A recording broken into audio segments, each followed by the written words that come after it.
The Zoomers are so fucking sick of this shit. And more so than the millennials and Gen Xers, they can see that this narrative of Western European collective guilt, it's just a bunch of shit. And whether you hear it on the left or you hear it coming from the right, the purpose of the critique is ultimately to suppress nationalism. In that the religion of the boomers, anti-racism, post-World War II, open society, liberalism, it simply cannot allow real nationalism in Europe to exist. That's the point. That's what never again means.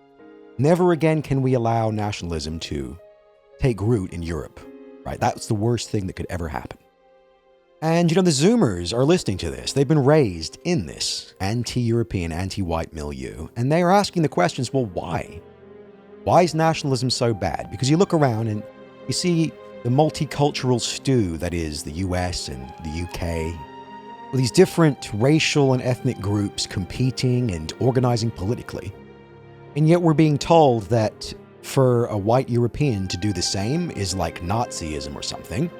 And that's the worst thing ever, because Hitler's the devil. Satan isn't the devil, Hitler's the devil. So whatever you find at the opposite end of this moral spectrum must represent the ultimate good, So if Hitler, the German politician, is the ultimate evil in the modern context, then, who's God? Who's the God of Clown World? Anti-fascism becomes a kind of holy crusade against the devil. And more of these Zoomers are watching this timeline play out. They're watching this slow genocide of the European people in their own homelands, the utter betrayal of the people of Europe by their own governments. It is such a betrayal. I don't think anything could disgust me more than what's going on in the Western world right now, and Zoomers see this for what it is. They're becoming ungovernable, right? As these narratives that have been so sticky, so toxic for so many decades. This is the enforced boomer truth of society. And as it waxes and wanes and eventually begins to crumble, everything about the old order that led us to this point is being questioned.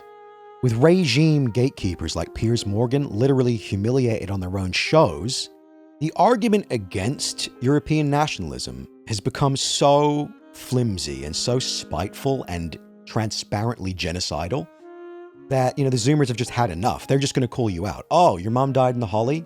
So I can't have a future? I don't get to have a wife? I don't get to have a fucking family? I have to relinquish the inheritance of thousands of years of Western civilization because of your personal ethno-religious grievances? The audacity, it's absurd. The fact the boomers went along with this for so long says a lot about the boomers, about how fucking evil they are and how retarded they are. If anything, if I was like an arch Aldmeri elven mage in the 90s, I'd have these boomers dancing on a string. I'd have the world in the palm of my hand. And there lies part of the issue, really. It's that when you achieve absolute power through nefarious means, through subversion, then eventually when you get lazy, when you get too comfortable, you start making mistakes. You start to push a little too far. You take a little bit too much. You leave people embittered.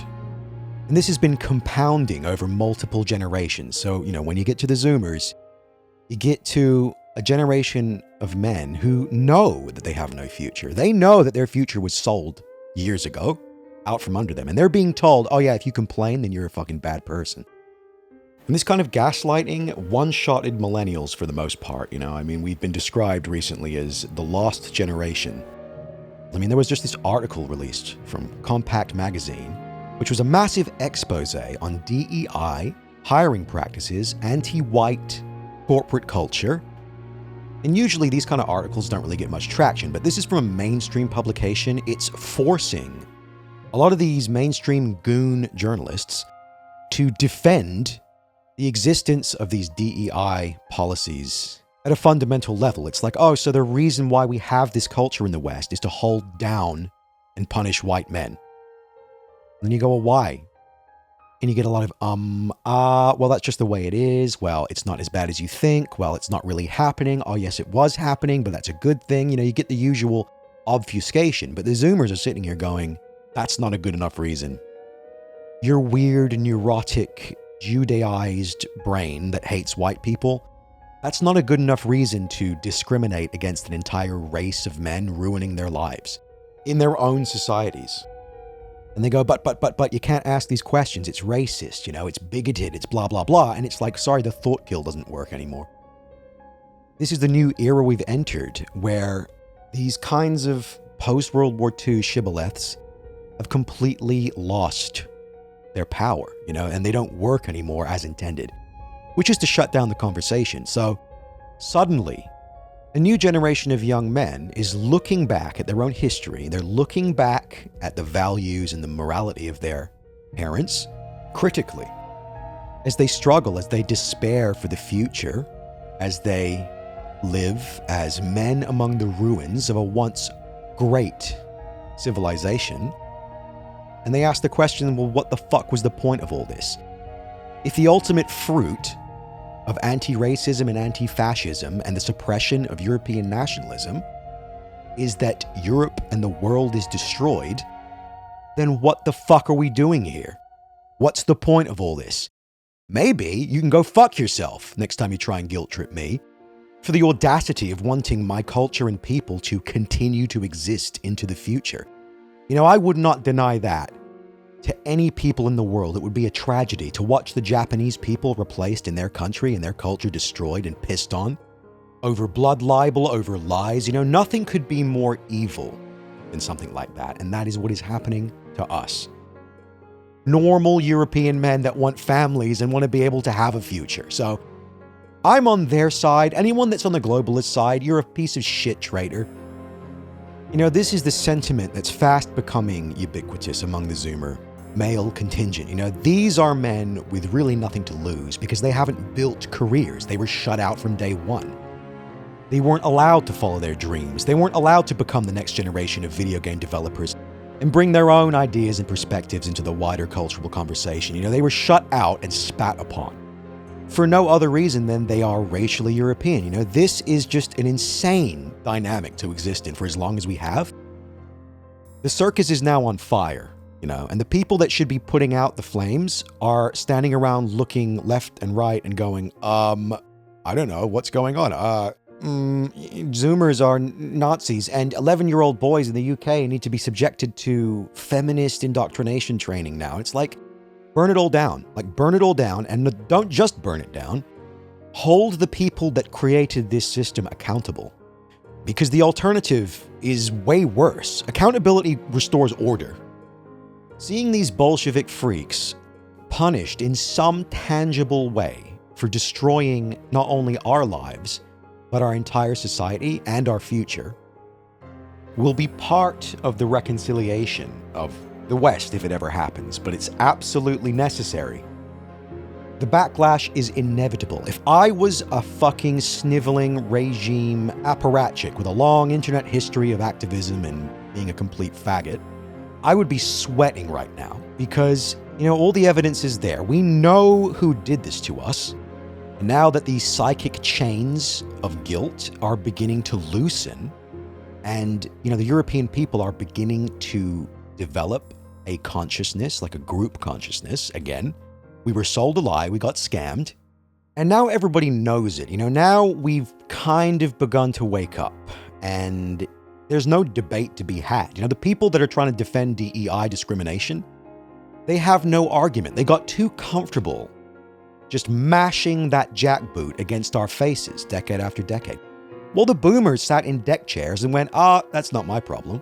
Young people are lazy, am I right? Sips margarita. Meanwhile, millennials have been raped for as long as we've been adults, and the Zoomers were born in darkness. The thread of fate severed, cursed to persist in the doomed world that the boomers created, and then they're still alive, somehow they're still here lecturing us and saying, well, what are you, a racist? It's like, fuck you, we don't want to be slaves anymore. We're going to take back our future and our dignity. Whether you think it's racist or not, you fucking retards. Congratulations on destroying the world. And even my own parents, well, at least my father, right, will never acknowledge any of this. They live in an alternate reality created by Jewish television programming. Just a bizarre situation. Like, never has an entire civilization been subverted and destroyed through nothing but psychological warfare.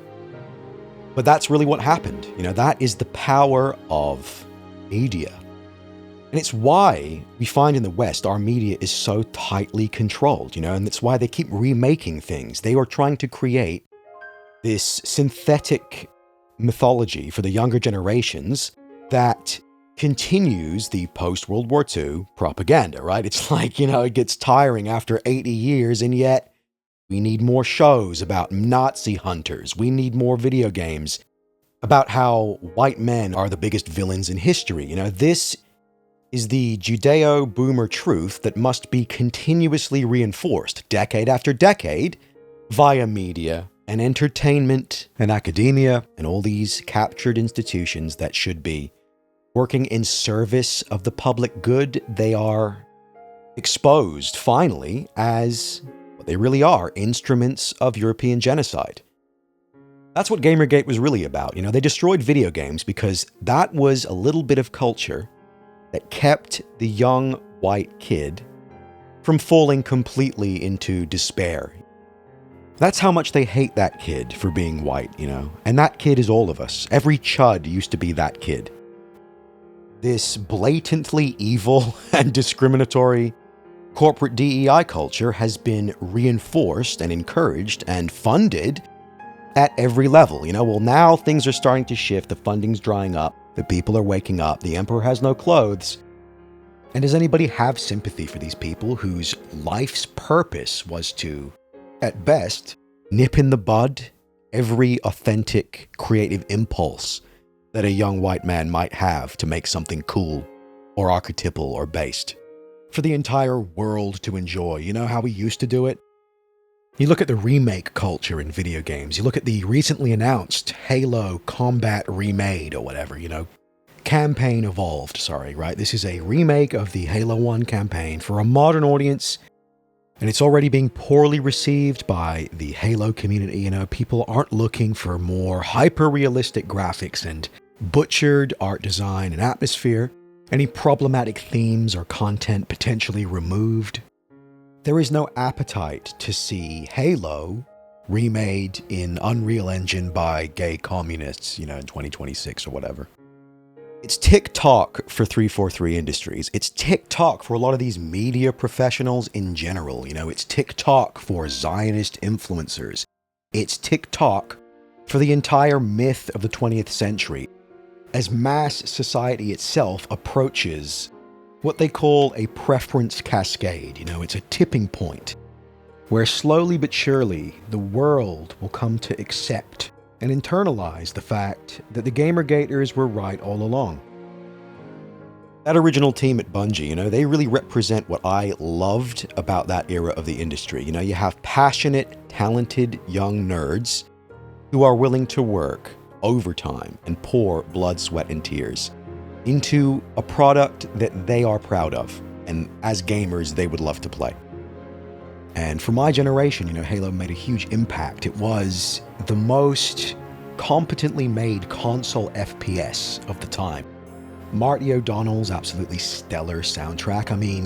This alone elevates the game. It's like a sci-fi FPS, but with this Gregorian church choir and these ambient soundscapes and synth. It's just a perfect soundtrack. It's very original, and it really hammers home the stakes of the fight. This is a story about the last stand of humanity, an archetypal battle for the survival of your people. This is why young men really love Halo. And, what is the deal with these aliens? They're almost comedic looking, and yet they're genocidal. They're genocidal, funny looking aliens. Half played for comic relief, but then of course you have the elites that are genuinely intimidating. So the player ends up inhabiting this strange space between comedic relief and xeno-genocidal terror, which shouldn't even work, but it does, and it doesn't detract from the seriousness of the overall plot. These Marines are terrified. They're staring death in the face. And when they see Chief coming, the 8-foot-tall cyborg super soldier, John 117, one of the last remaining Spartans alive, when they see him ride into the battlefield, it energizes the soldiers. It gives them hope.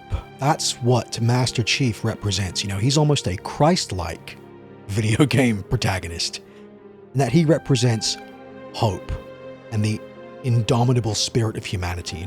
Chief will never stop fighting. That's his purpose. He's almost bred as a warrior, but he's more than just a cyborg. He's more than just a government-sponsored weapon.